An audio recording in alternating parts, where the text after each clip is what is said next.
Tejo stood at the back of the assembly hall with his translation device ready in his hand.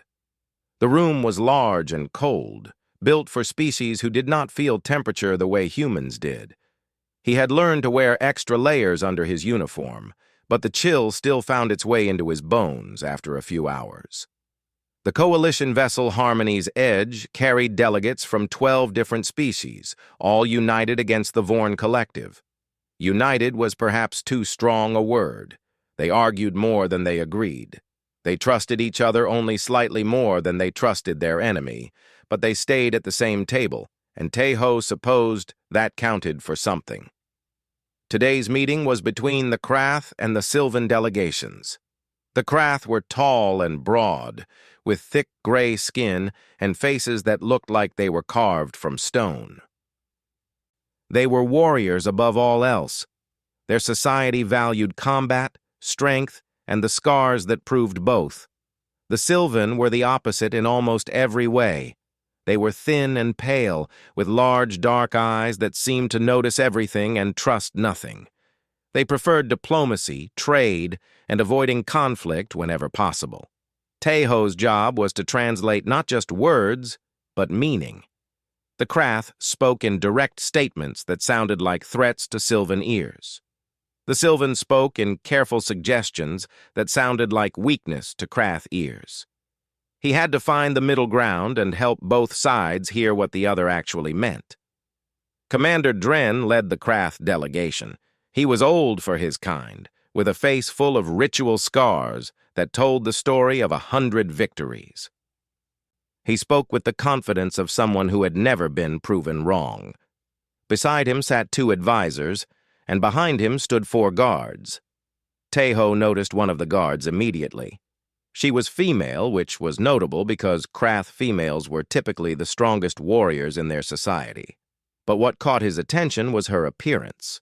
Her face and arms were covered in scars. Not just a few marks of honor like the others wore. Her skin was a map of wounds. Deep lines crossed her cheeks. Rough patches covered her forearms. One scar ran from her forehead down past her eye and ended at her jaw. The other Krath did not look at her. The Sylvan delegates glanced at her once and then kept their eyes away. Even Commander Dren seemed to position himself, so she was not in his direct line of sight. Her name was Vecca. Tejo had read the crew manifest when he first came aboard, elite combat specialist, 17 confirmed kills against Vorn soldiers, decorated 3 times for valor. She should have been celebrated. Instead, she stood at the back like something to be ignored. The meeting began, and Tejo focused on his work.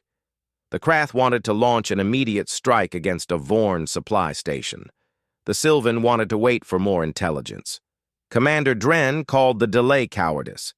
The Sylvan delegate Rolus called the proposed attack reckless. Tejo translated both statements into something less insulting, but the tension in the room grew anyway. During a pause in the discussion, Tejo looked up and found Vecca watching him. Her eyes were sharp and steady. She did not look away when he met her gaze.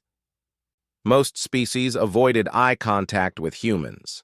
They found human eyes unsettling, too expressive, too easy to read. But Vecca stared at him like she was trying to understand something. He gave her a small nod of acknowledgement. Her expression did not change. She simply continued to watch. The meeting ended without agreement. The Krath left first, their heavy footsteps echoing in the corridor. The Sylvan followed a few minutes later, speaking quietly among themselves. Tejo gathered his equipment and headed for the door. His colleague Jiwan was waiting for him outside. She was a medical officer, and they had become friends during the long months aboard the ship. She fell into step beside him as they walked toward the crew quarters. "That looked difficult," she said. "It was," Tejo agreed. "They're not going to reach an agreement this way. The Krath think any delay is weakness. The Sylvan think any action is foolishness. And you're stuck in the middle trying to make them understand each other. That's the job." They walked in silence for a moment. Then Jiwan spoke again, her voice lower. Did you notice the Krath guard? The female with all the scars? Tae-ho nodded. Veka. Yes, I noticed her. I treated her last month when she came to medical with a minor wound. She barely spoke. The other Krath who come in are always talking, boasting about their battles. She just sat there in silence. Jiwon paused. I asked one of the Krath crew members about her later. He said she's considered... Considered what? Damaged. Undesirable. Jiwon's voice was uncomfortable. Apparently, Krath warriors gain scars through combat trials. It's supposed to show their strength. But there's a limit. Too many scars means you've been hurt too many times. It means you're not skilled enough to avoid injury. Veka has more scars than any warrior on the ship. They see her as grotesque. Tae-ho stopped walking. Grotesque? She's a decorated soldier. She's saved lives. I know. But that's not how they measure worth. They measure worth by how you look while you're winning. Jiwon shook her head. It's cruel, but it's their culture. She'll never find a mate. She'll never hold rank beyond what she has. She's reached the ceiling because of her skin. Tae-ho thought about the way the other Krath had avoided looking at Veka. The way she stood apart from them. The way she watched him like she expected judgment. That's wrong, he said. Maybe. But it's not our place to say so. Jiwon touched his arm. Don't get involved, Tae-ho. Cultural interference causes more problems than it solves. We're here to translate, not to change how other species think. He knew she was right. He knew the rules about respecting alien customs, even when those customs seemed unfair. He had been trained to observe without judgment, to facilitate without influence.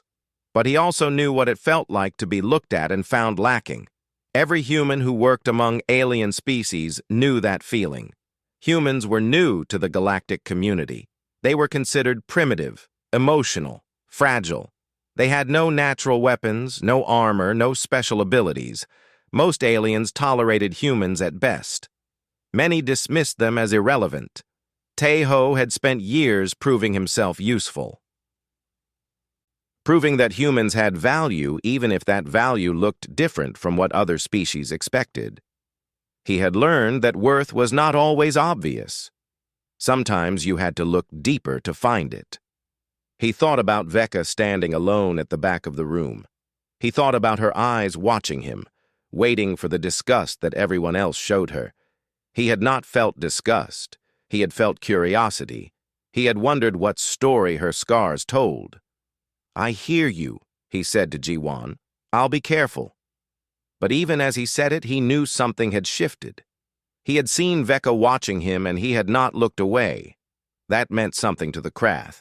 He did not know what yet, but he would find out. The ship hummed around them as they walked, carrying delegates who could not agree and warriors who were judged by their wounds. Somewhere in the maze of corridors, Veka was returning to her quarters alone, as she always did. Tae-ho wondered if anyone had ever told her that her scars were not a mark of failure. He wondered what would happen if someone did. The next morning, Tae-ho arrived early to the assembly hall. The second day of negotiations would begin in an hour, and he wanted time to review his notes. The Krath and Sylvan had to find common ground soon. The Vorn Collective was growing stronger with each passing week. Division among the coalition species would only help their enemy. He was reading through yesterday's transcript when the Krath delegation entered. Commander Dren led the way, his advisors close behind. The 4 guards followed in formation. Veka was among them, walking at the rear. She saw him immediately. Her eyes found his across the room, and for a moment neither of them moved. Then she looked away and took her position against the wall. Tae-ho made a decision. He closed his notes and walked toward her. The other Krath guards watched him approach. Their expressions were not welcoming. Humans did not speak to Krath warriors without reason, but Tae-ho kept his pace steady and his face calm. He stopped in front of Veka. She was taller than him by nearly a head, and her shoulders were twice as broad. Up close, her scars were even more striking. They covered every visible inch of her gray skin in patterns that must have taken years to accumulate. "Warrior Vecca," he said. "I am Teho, the human translator. I know who you are." Her voice was low and rough. "What do you want?"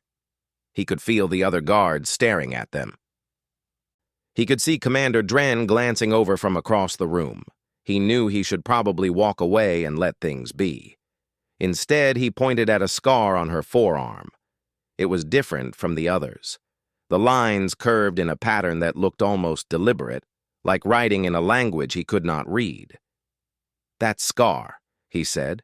"May I ask where it came from?" Vecca looked down at her arm. Something flickered across her face, too quick for Teho to identify. She was silent for a long moment. "A Vorn beast," she said finally. 3 years ago, it attacked a settlement where younglings were sheltering. I killed it. It must have been a difficult fight."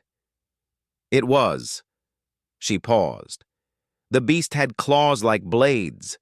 It cut through my armor. I had to get close to reach its throat." Teho nodded. He looked at the scar again, at the rough lines where the flesh had healed imperfectly. Then he looked up at her face. "It's beautiful," he said. Vecca went completely still. Her eyes widened. The guards nearby shifted, their hands moving toward their weapons. "What did you say?" Her voice was barely a whisper. "The scar. It's beautiful." Teho kept his voice calm and clear. "Because of what it represents. You got that wound protecting children who could not protect themselves. You put yourself between them and something that could have killed you. That scar tells the story of someone who values others more than herself." He paused. "That's beautiful. That's what worth looks like." The silence in the room was complete. Every Krath was staring at them now. Commander Dren had stopped his conversation and was watching with an expression Teho could not read. Vecca did not speak. She did not move. She looked at Teho like he had said something in a language she did not understand, like the words made no sense no matter how many times she replayed them. Then she turned and walked away. She moved past the other guards, past Commander Dren, and out of the assembly hall without looking back. Her footsteps faded down the corridor. One of the guards stepped toward Teho. His hand was on his weapon. "Human, you insult her." "No." Teho stood his ground. "I honored her." The guard's face twisted with confusion and anger. Before he could respond, Commander Dren's voice cut across the room. "Enough! Take your position." The guard hesitated, then stepped back. He gave Teho one final look of warning before returning to his place against the wall. Commander Dren approached Teho. The old Krath studied him for a long moment. His scarred face revealed nothing. "You are either very brave or very foolish, human. I only spoke the truth as I see it, Commander." "Your truth is not our truth." Dren's voice was flat. "Vecca's scars are marks of failure. They show that she could not avoid being wounded. Among the Krath, this makes her unfit. Among humans, it makes her a hero." Dren tilted his head. "Then humans are strange." "Yes, Commander, we are." The Sylvan delegates began to enter the hall. Dren gave Teho one last look, then turned away to prepare for the meeting. Teho returned to his station. His hands were steady, but his heart was beating fast. He had crossed a line. He had offered judgment on another species' customs. That was exactly what he had been trained not to do. But he could not regret it. He had seen Vecca standing alone, waiting for disgust that never came. He had seen her face when he called her scar beautiful. She had not looked offended. She had looked shocked, as if no one had ever said such a thing to her before. The meeting began, and Teho forced himself to focus on his work. The Krath and Sylvan argued about troop movements and supply lines. They debated risk and caution. They spoke past each other more than to each other. Taeho translated as best he could, trying to build bridges with words. But part of his mind stayed with Vecca. He wondered where she had gone. He wondered what she was thinking. After the meeting ended, Ji-won found him in the corridor. Her face was serious. "I heard what happened," she said. "Everyone is talking about it. The human who called the scarred warrior beautiful." Word travels fast. "Taeho, what were you thinking?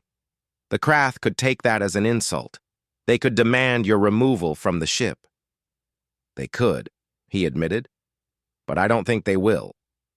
"Why not?" He thought about it. "Because I think some of them have wondered the same thing. Why a warrior who protects others should be shamed for the wounds she takes doing it. They've just never questioned their own traditions out loud." Ji-won shook her head. "That's a big assumption. You're betting your career on it." "Maybe, but some things are worth saying even if they cause problems." She looked at him for a long moment. Then she sighed. "Just be careful. You've made yourself visible now. Everyone is going to be watching what you do next." He knew she was right. He had drawn attention to himself in a way that could not be taken back. Whatever happened next would be seen by the entire ship. He hoped it would be worth it. That night, Taeho could not sleep. He lay in his bunk and thought about Vecca's face when he spoke to her. The shock in her eyes. The way she had frozen as if his words had struck her harder than any blade. No one had ever called her beautiful. He was certain of it. She had lived her entire life being told that her scars made her grotesque, that her wounds proved her unworthiness. She had probably started to believe it. He wanted to find her and say more. He wanted to explain that humans did not see scars the way the Krath did. That humans saw scars as proof of survival, as evidence of courage, as maps of the battles someone had fought and won. But he had already said enough for one day. More words would not help. Now he had to wait and see what Vecca would do with the ones he had already given her.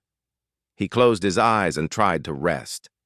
Somewhere on the ship, Vecca was also awake. He was sure of it. He wondered if she was thinking about what he had said. He wondered if she was starting to see herself differently. He hoped so, because he had meant every word. 3 days passed after Taeho spoke to Vecca in the assembly hall. In that time, everything changed and nothing changed. The negotiations between the Krath and Sylvan continued. The arguments remained the same. The distrust ran just as deep. But the crew of the Harmony's Edge talked about something new. They talked about the human translator who had called the scarred warrior beautiful.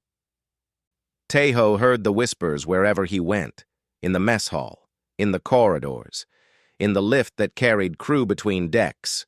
Aliens from a dozen different species glanced at him and then looked away. Some seemed curious. Some seemed confused. A few seemed angry. The Krath were divided. Some warriors spoke against Taeho openly. They said he had insulted their customs. They said a soft human had no right to judge Krath standards of worth. They said he should be removed from his position, but others were quieter. They did not defend Taeho, but they did not attack him either. They just listened and thought. Vecca herself was absent. She had been reassigned from guard duty to a patrol rotation on the outer hull. Taeho did not see her in the assembly hall or anywhere else on the ship. He wondered if she had requested the reassignment herself to avoid him, or if Commander Dren had ordered it to prevent further incidents. Either way, the message was clear. She did not want to see him. Taeho tried to focus on his work. The negotiations needed his full attention. The Vorn Collective had attacked another coalition outpost, and the pressure to respond was growing. Commander Dren pushed harder for immediate military action. The Sylvan delegate Rolus pushed back with demands for more caution. Taeho stood between them and tried to turn their anger into understanding. It was exhausting work. By the end of each day, his head ached, and his voice was hoarse. He fell into his bunk each night and slept without dreams. On the fourth day, something happened that changed everything. Tejo was in the mess hall eating his midday meal when the alarm sounded. The sharp tone cut through the noise of conversation and brought every crew member to instant attention. "Security alert," the ship's voice announced. "All personnel to stations. Repeat, all personnel to stations." Tejo abandoned his food and ran for the assembly hall. That was his assigned station during emergencies. He arrived to find chaos. The Sylvan delegates were clustered in one corner of the room. Rolis was on the ground, his thin body curled in pain. Two other Sylvan were wounded beside him. Medical officers were already rushing in with equipment. Commander Dren stood nearby with his guards. His face was dark with anger. "What happened?" Tejo asked. One of the Krath guards answered. "Attack." "Someone struck the Sylvan delegation in the corridor outside their quarters. No one saw who did it." Tejo looked at the wounded Sylvan. Rolis was conscious but clearly in pain. His large dark eyes were filled with fear. "Translator," Rolis gasped when he saw Tejo. Tell the Krath. We did not provoke this." Tejo knelt beside him. "I know, just rest. The medical team will help you." He stood and turned to Commander Dren. "The Sylvan believe the Krath may have done this." Dren's expression hardened. "We did not. The Krath do not attack from shadows. We fight face to face." "I believe you. But we need to find out who did this before the Sylvan withdraw from the coalition." The investigation began immediately. Security teams reviewed surveillance records. Crew members were questioned. The ship was searched from top to bottom.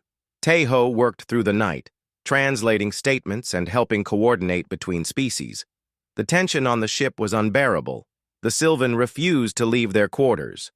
The Krath were offended by the suspicion against them. Other species watched nervously, wondering if the coalition was falling apart. By morning, the truth came out. The attackers were 3 crew members from a minor species called the Talari. They had been bribed by Vorn agents to cause division among the coalition. They confessed when confronted with evidence from the surveillance systems. The crisis was resolved, but the damage was done. The trust between species, already fragile, was now nearly broken. Tejo stood in the corridor outside the assembly hall, exhausted beyond words. He leaned against the wall and closed his eyes. Human. He opened his eyes. Veka was standing in front of him. She looked the same as before, tall and strong, her gray skin covered in scars, her expression unreadable. But something was different. She did not look away from him. She did not seem hostile. "Warrior Veka," he said. "I haven't seen you in days." "I was reassigned." She paused. "I requested it." "To avoid me?" "To think." She took a step closer. "I watched you during the crisis. You ran toward the danger instead of away from it. You worked through the night to find the truth. You never stopped."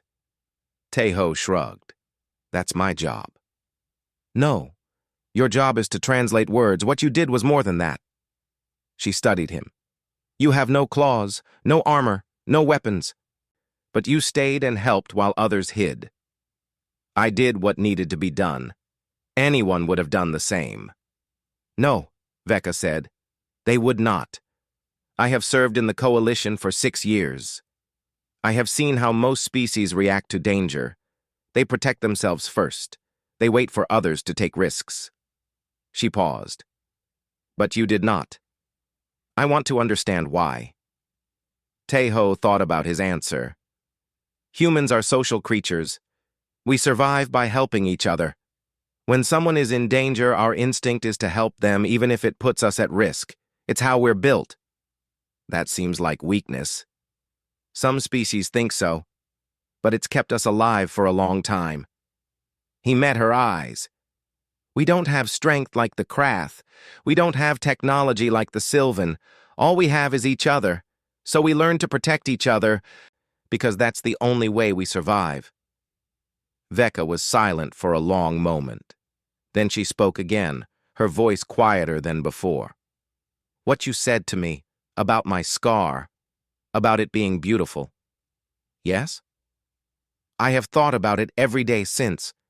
I have told myself you were wrong, that you do not understand Krath ways, that your human eyes see things that are not there. Teho waited. But I have also looked at my scars differently, she continued. I have remembered how I got each one, not as failures, but as choices. I chose to fight the beast that attacked the younglings. I chose to hold the line when my unit retreated. I chose to protect others when I could have protected myself. She lifted her scarred arm and looked at it. Maybe you were not wrong. Maybe my scars are not marks of failure. Maybe they are marks of who I chose to be. Teho felt something loosen in his chest. That's what I see when I look at them. Someone who chooses to protect others. Someone brave enough to get hurt for what matters. Veka lowered her arm. Her expression shifted, just slightly. It might have been the beginning of something like peace. I still do not understand humans, she said. You are weak in body, but strong in strange ways. You see worth where others see shame. Maybe that's why we're useful, Teho said. We see things differently. Sometimes that helps. She nodded slowly. Perhaps. She turned to leave, then stopped. She looked back at him over her shoulder. I will return to guard duty at the assembly hall. Commander Dren has approved it.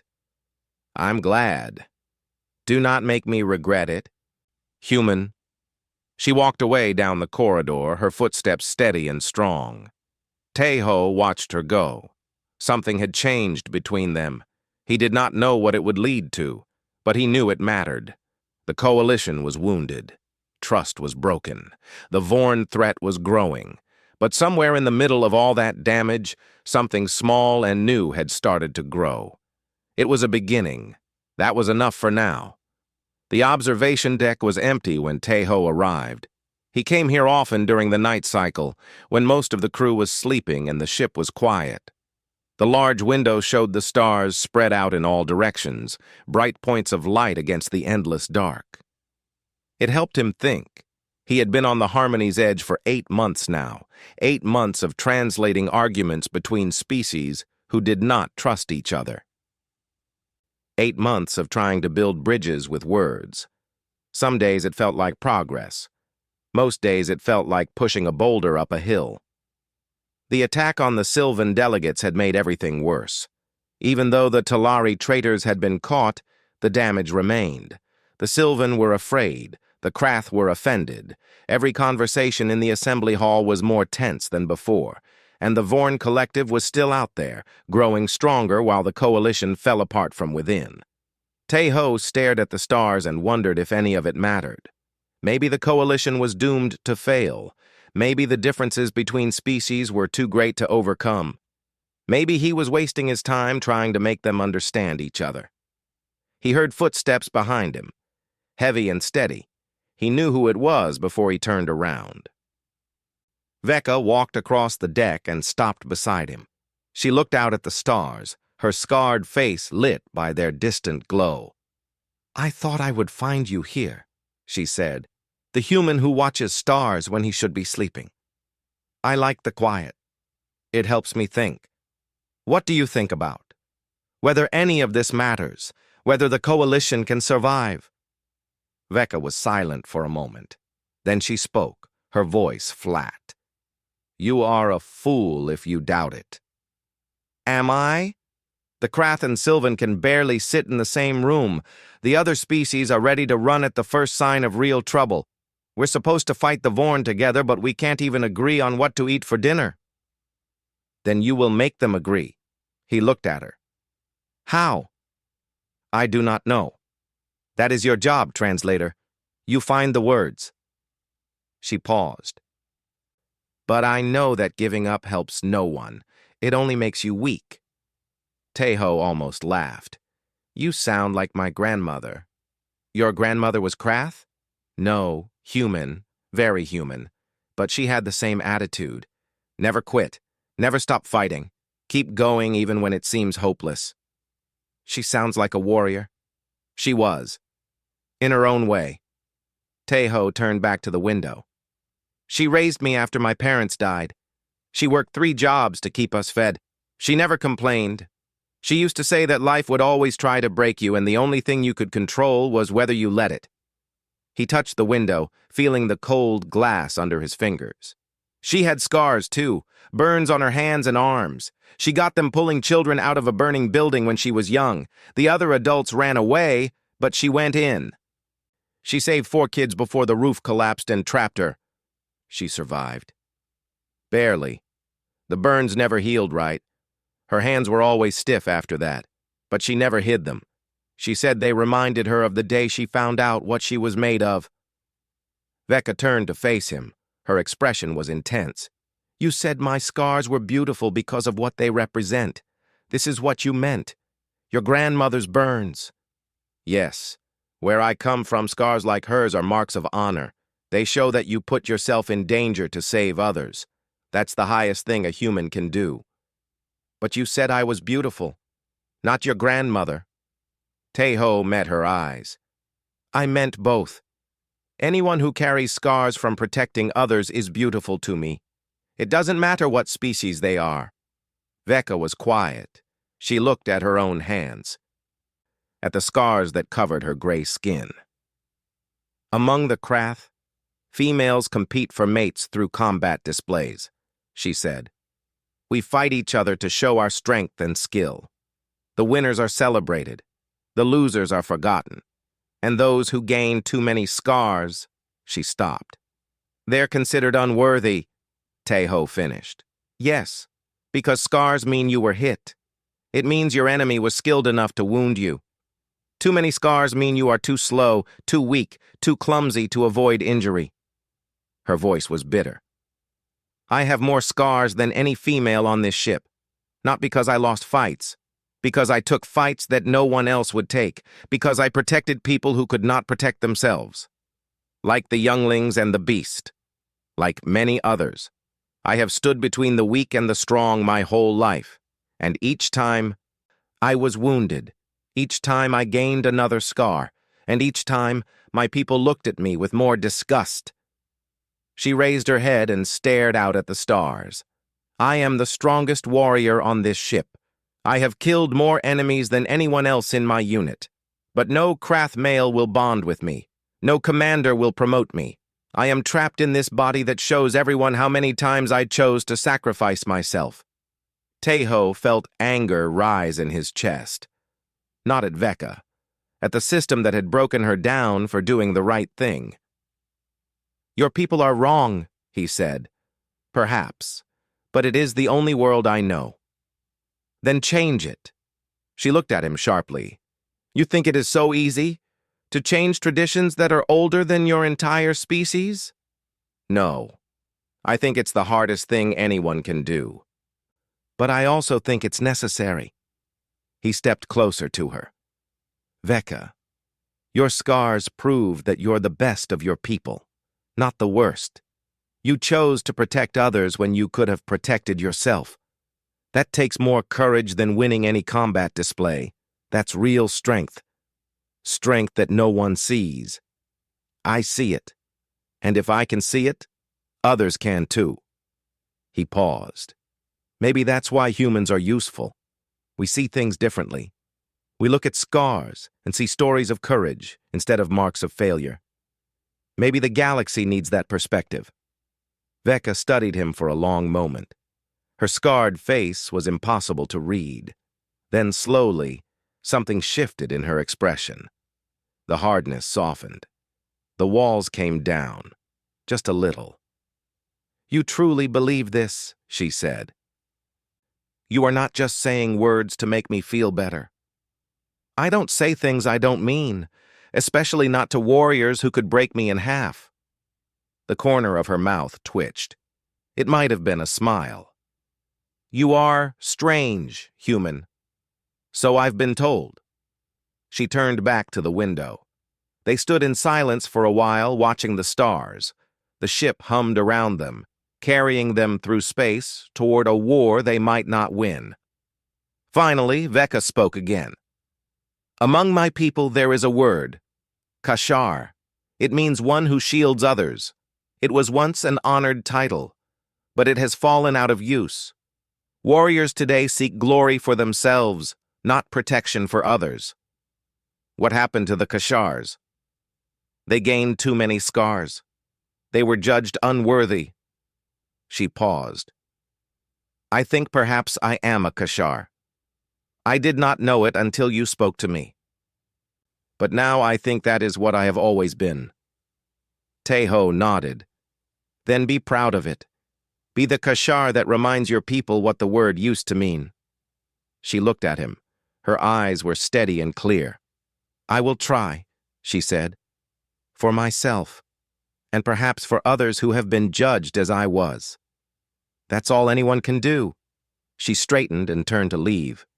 Then she stopped and looked back at him. Thank you, Teho, for seeing what others would not. Before he could answer, she walked away. Her footsteps faded down the corridor until he was alone again with the stars. Teho stayed at the window for a long time after that.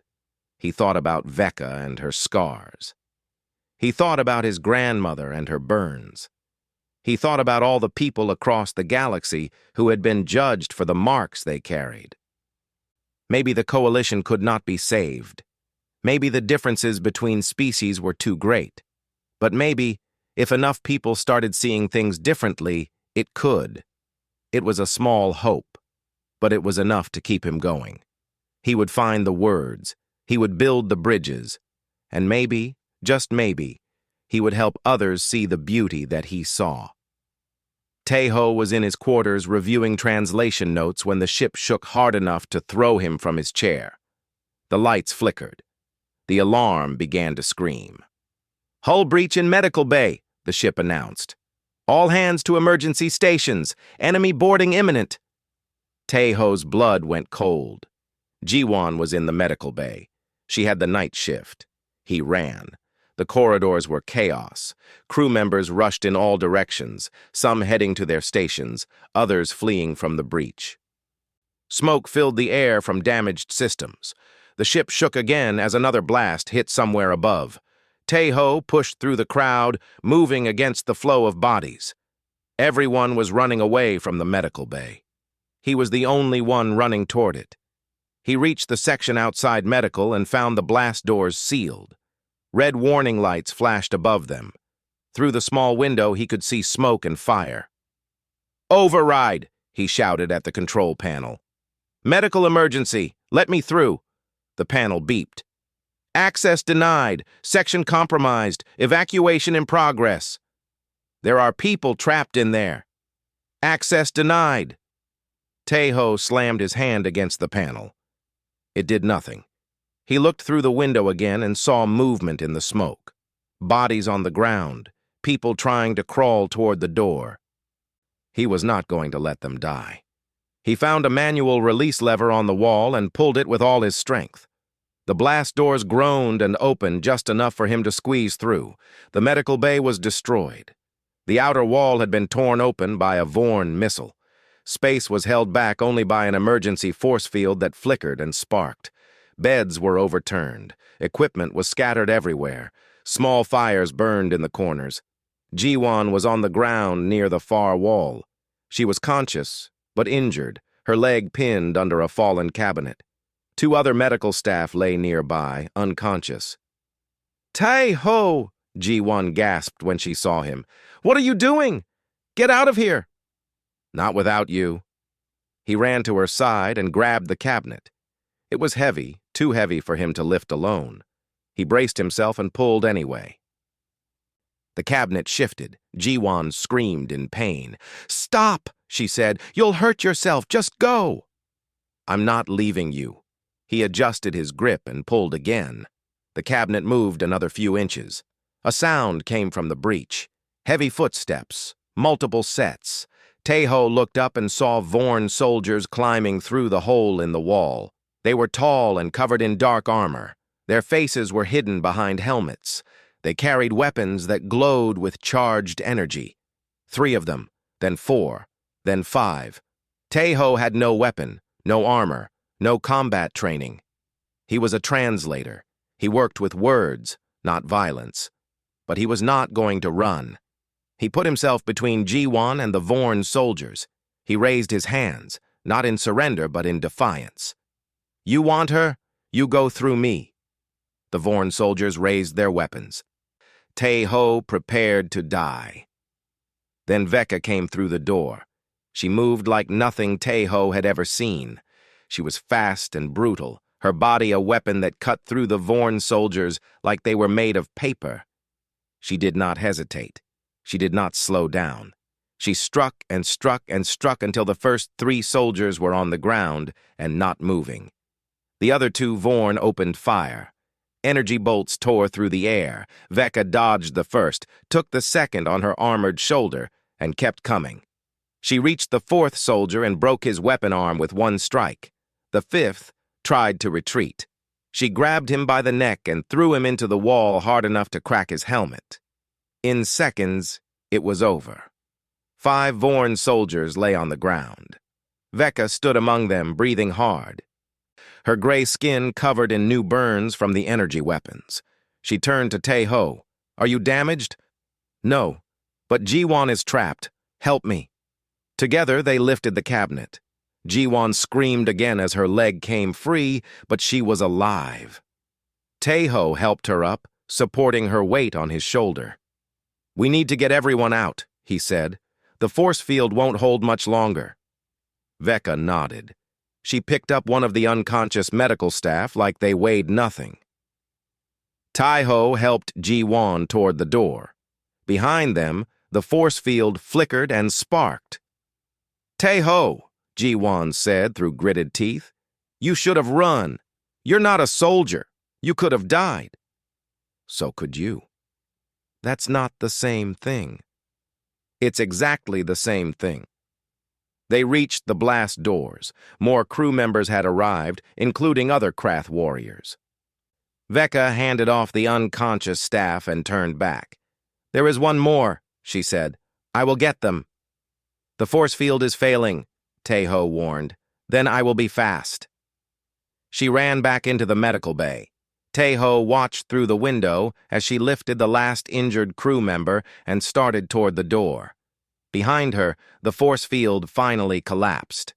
Space rushed in. The air tore at everything. Loose equipment flew toward the breach. The fire went out instantly. Vecca staggered against the pull, her feet sliding on the floor.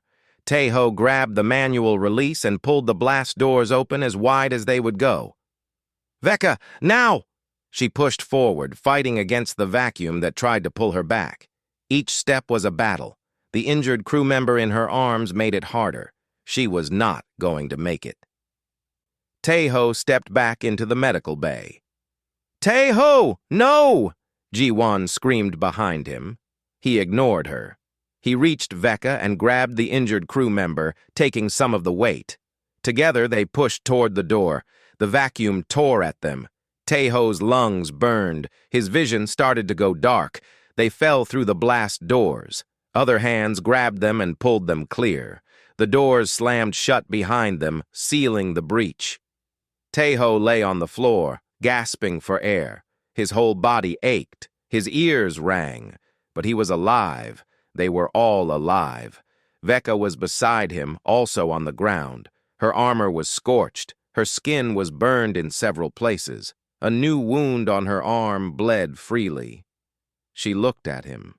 For a long moment, neither of them spoke. Then she said, You should not have come back for me. You are not a warrior. You could not have survived. Taeho coughed and managed to sit up. I wasn't going to let you die. Why? I am just a guard. You are a translator. Your value to the coalition is greater than mine. That's not how it works. He met her eyes. You don't leave people behind. Not ever. That's what humans do. That's what I do. Vecca stared at him. Something moved behind her eyes. Something that might have been wonder. You fought like a Krath, she said finally. Not with weapons, but with the spirit of protection. You put yourself between harm and others. You refused to retreat. She paused. That is Kashar. That is the highest honor. Teho shook his head. I just did what needed to be done. Yes. Veka's voice was quiet. That is exactly what a Kashar does. Medical teams arrived and began treating the wounded. Jiwan was taken away on a stretcher, but she gripped Teho's hand before they separated. You idiot, she said. You beautiful idiot. I'll take that as a thank you. It's not. It's a promise that I'm going to yell at you later. He smiled despite everything. Fair enough. The ship was damaged but intact. The Vorn raiders had been driven off by the Coalition defense fleet. The battle was over. Teho sat against the wall, too exhausted to move. Veka sat beside him, her wounds being treated by a medical officer who looked nervous about touching her. Your scars, Teho said quietly. You'll have new ones after this. Veka looked at the burns on her arms. Yes, more marks for the others to despise. More proof of who you are. She was silent for a moment. Then she nodded slowly. More proof, she agreed. Of who I choose to be. They sat together as the ship hummed around them, carrying them through space after another battle. They were both wounded. They were both alive. And something between them had changed forever.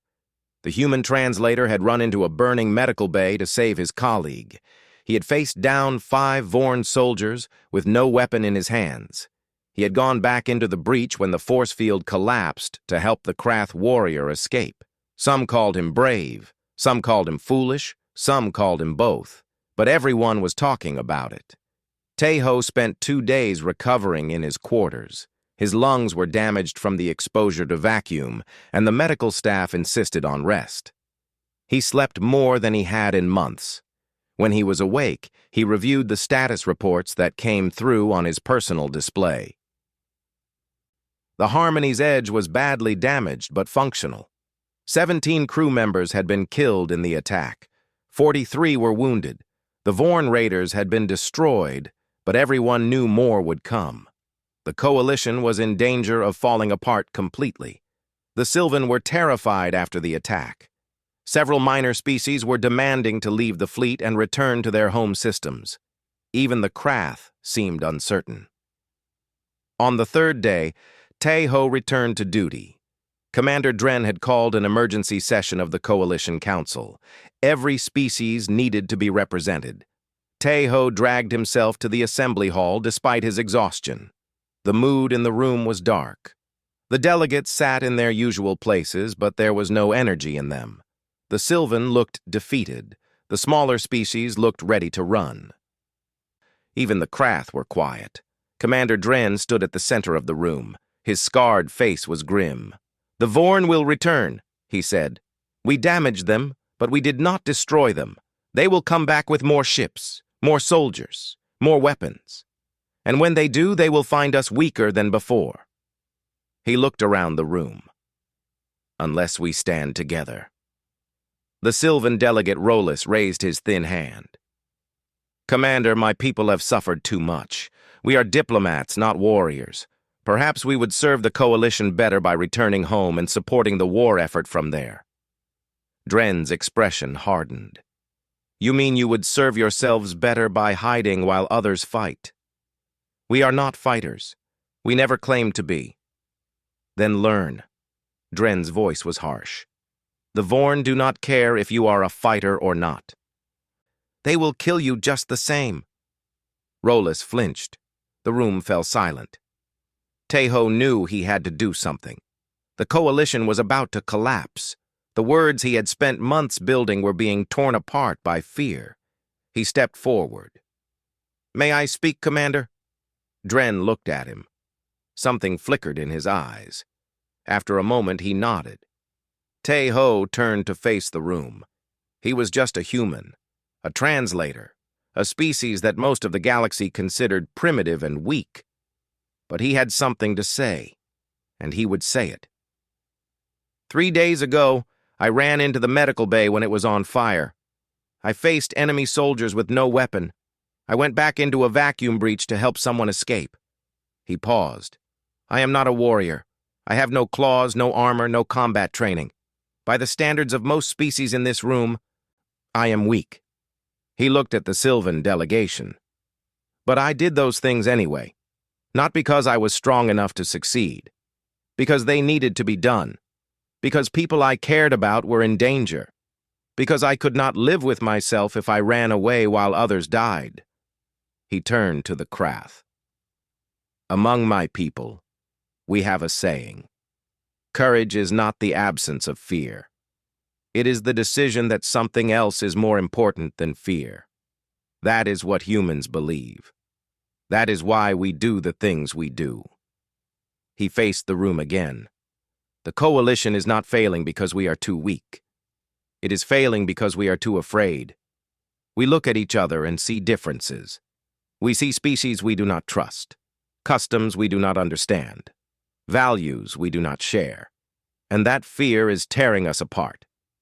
He took a breath. But we also have something in common. We all want to survive. We all want to protect our people. We all want to stop the Vorn from destroying everything we have built. That common ground is stronger than any difference between us. We just have to choose to see it. The room was silent. Every eye was on him. I am asking you to choose courage over fear. Stay with the coalition. Fight with us. Not because you are strong enough to win, because the alternative is too terrible to accept. He looked at Rollis. You are not warriors. Neither am I. But we can still help. We can heal the wounded. We can supply the fleet. We can translate words and build bridges between species who need to understand each other. There are many ways to fight a war. He turned to Commander Dren. The Krath are the strongest warriors in this fleet, but even you cannot win alone. You need the Sylvan ships. You need the technology of the other species. You need everyone working together, each contributing what they can. He paused. That is what the coalition was supposed to be. Not a group of species who happen to share the same space. A group of species who chose to stand together because alone we would fall. He stopped. He had said everything he knew how to say. The rest was up to them. The silence stretched. Teho's heart beat fast in his chest. He had crossed every line. He had lectured species who were older and more powerful than humanity had ever been. They could dismiss him. They could demand his removal. They could ignore everything he said. Then Vecca stepped forward. She walked into the center of the room and stood beside Teho. Her burned and scarred skin was visible for everyone to see. This human saved my life, she said. He ran into danger to help people he did not know. He refused to leave even when it meant his death. He is weak by Krath standards, but he has more courage than many warriors I have known. She looked at Commander Dren. He is right. The coalition is not failing because we are weak. It is failing because we have forgotten why we came together. We came together to survive. We came together because the Vorn would destroy us all if we stood alone. She paused. I say we remember that. I say we fight together. Dren studied her for a long moment. Then he nodded slowly. The human speaks truth, he said. And so does warrior Vecca. He looked around the room. The Krath will stay with the coalition. We will fight until the Vorn are destroyed or we are. That is our way. He turned to Rollis. Will the Sylvan stand with us? Rollis was pale and trembling. He looked at Teho, then at Vecca, then at Dren. He swallowed hard. We will stay, he said. His voice shook, but he kept it steady. The Sylvan will support the coalition. We will provide ships, supplies, medical aid, whatever is needed. One by one, the other species agreed. The coalition that had been falling apart began to come back together, not because the fear was gone, but because something else had become more important than fear. When the session ended, Tai-Ho stood outside the assembly hall, exhausted beyond words. Ji-Won found him there. Her leg was bandaged and she walked with a cane, but she was smiling. "That was quite a speech," she said. "I just said what needed to be said." "You did more than that." She touched his arm. "You reminded them why they were here. That's not translation. That's leadership." He shook his head. "I'm not a leader, I'm just a translator." "Maybe. But you're a translator who runs into burning buildings." She smiled. "That makes you something special, Tai-Ho. Don't forget it." She walked away, leaning on her cane. Tai-Ho stayed in the corridor for a while, thinking about what she had said. He did not feel like a leader. He felt like someone who was doing their best to help. But maybe that was what leadership was. Maybe it was not about being the strongest or the smartest. Maybe it was about seeing what needed to be done and doing it, even when you were afraid. He headed to his quarters. There was still so much work to do. But the coalition was together again. That was something. That was enough for now. The formal gathering was held in the largest hall on the ship.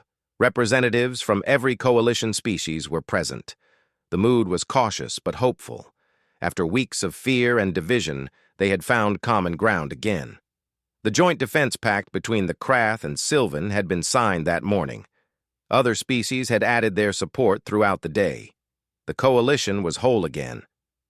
Tai-Ho stood near the back of the hall, watching the celebration. He had never been comfortable at events like this. He preferred quiet rooms and one-on-one conversations. But Ji-Won had insisted he attend. "You helped make this happen," she had said. "You should be there to see it." So he was there, wearing his best uniform, trying to look like he belonged. Commander Dren took the center of the hall and raised his hand for silence. The crowd fell quiet immediately. "Today we celebrate an alliance," Dren said. "The Krath and Sylvan have signed a joint defense pact. We will fight together against the Vorn Collective. We will protect each other. We will win together or fall together." The crowd made sounds of approval. Dren continued. "But this alliance did not happen by itself. It was built through understanding, through communication, through the efforts of individuals who saw past differences and found common ground." He paused. "One of those individuals is here tonight. A human translator who has served this fleet with courage and honor." Tai-Ho felt his face grow hot. He had not expected to be mentioned. "Tai-Ho," Dren said, "come forward." The crowd parted. Tai-Ho had no choice but to walk to the center of the hall. He felt every eye on him as he approached Commander Dren. Dren looked down at him. The old Krath's scarred face was serious, but there was something like respect in his eyes. "You have done more than translate words," Dren said. "You have translated meaning. You have helped species who did not understand each other find common ground. You have shown courage that put many warriors to shame." He paused. "The coalition owes you a debt." Tai-Ho did not know what to say. "I just did my job, Commander." "No. You did more than that. You showed us what humans can be. You showed us that strength comes in many forms." Dren glanced at Vecca, who stood nearby. "Some of us needed that lesson more than others." The crowd murmured in agreement. Tai-Ho felt overwhelmed. He had never wanted recognition. He had just wanted to help. Dren stepped back, and the celebration continued. Tai-Ho made his way back to the edge of the hall, eager to be out of the spotlight. Ji-Won found him a few minutes later. She was smiling. "Not bad for a translator," she said. "I didn't do anything special." "You ran into a burning room to save me. You talked the coalition out of falling apart. You made a Krath warrior question her entire culture." She raised an eyebrow. "That seems pretty special to me." Before he could respond, Vecca approached them. The Krath warrior looked different tonight. She stood taller. Her scarred face was calm, almost peaceful. "Ji-Won," Veka said. May I speak with Taiho alone? Jiwan glanced at Taiho, then smiled. Of course. She walked away, leaving them together. Veka led Taiho to a quieter corner of the hall, away from the crowd. They stood by a large window that showed the stars outside. I have something to tell you, Veka said. Something that has changed among my people. What is it? There is talk among the younger warriors. They speak of a new kind of honor. They call it guardian scars. She touched one of the burns on her arm. Scars gained from protecting others instead of fighting for dominance. They say these scars are marks of true courage. Taiho felt something warm spread through his chest. That's incredible. It started after you spoke to me in the assembly hall, after you called my scars beautiful. She paused. Some of the young warriors heard what you said. They began to question the old ways. They began to wonder if perhaps they had been measuring worth incorrectly. And now they want to be like you. They want to be Kashars, protectors, like you said. Veka's expression was difficult to read. The word has started to mean something again, because of what you saw in me. Taiho shook his head. I didn't do that. You did. You were already a Kashar. I just helped you see it. Perhaps. She reached into a pouch on her belt and pulled out something small. I have something for you. She held it out to him. It was a blade, short and curved, the length of his hand. The metal was dark and polished. Along the handle, a pattern was etched into the surface. Taiho recognized it. The pattern matched the scars on Veka's arm. This is an honor token, Veka said. It is given only to those who have proven themselves worthy of a warrior's protection. It is the highest compliment a Krath can give. Taiho took the blade carefully. It was heavier than it looked. I don't know what to say. Say that you accept it. Say that you understand what it means. He looked at the pattern on the handle, then at the matching scars on Veka's arm. He understood. This was more than a gift. It was a declaration. She was telling him that he had earned her respect, that she would protect him as she would protect her own people. I accept it, he said, with honor. Veka nodded. Something in her expression shifted. The hardness that she always carried softened, just for a moment. We will continue to work together, she said. The war against the Vorn is not over. The coalition will need you. I'm not going anywhere. Good. She turned to look out the window at the stars. Humans are strange, Taiho. You find strength in what others call weakness. You see beauty in what others call shame. You run toward danger instead of away from it. That's how we survived long enough to reach the stars. Perhaps. She was quiet for a moment. Perhaps that is why the galaxy needs you. Not because you are strong, but because you see things that others cannot. Taiho stood beside her, looking out at the endless dark and the points of light that filled it. Somewhere out there, the Vorn were planning their next attack. Somewhere out there, battles were waiting to be fought. But here, in this moment, there was peace. The coalition was together. Allies stood side by side. And a Krath warrior had given a human the highest honor her culture could offer. Thank you, Veka, he said, for seeing me too. She glanced at him. The corner of her mouth moved. It might have been a smile. You are welcome. Kashar. They stood together at the window, looking out at the stars that would carry them toward whatever came next. They did not know what the future held. They did not know if the coalition would survive, or if the Vorn would be defeated, or if either of them would live to see the end of the war. But they knew they would face it together. That was enough. Behind them, the celebration continued. Species who had been strangers were talking and laughing together. Alliances were being formed. Trust was being built. It had started with a compliment. A human who looked at a scarred warrior and saw something beautiful. A few words that changed everything. Sometimes that was all it took. A different way of seeing, a willingness to speak the truth. Sometimes the greatest warriors were not the ones who won the most battles. They were the ones who taught others to see clearly. Tejo held the honor blade in his hand and felt the weight of it, the weight of everything it meant. He had come to the harmony's edge as a translator. He was leaving this night as something more. A kashar, a protector, a bridge between worlds. He looked at Vecca standing beside him, her scarred face lit by starlight, and he knew that this was only the beginning. The story was not over, but for now this chapter was done, and it was beautiful.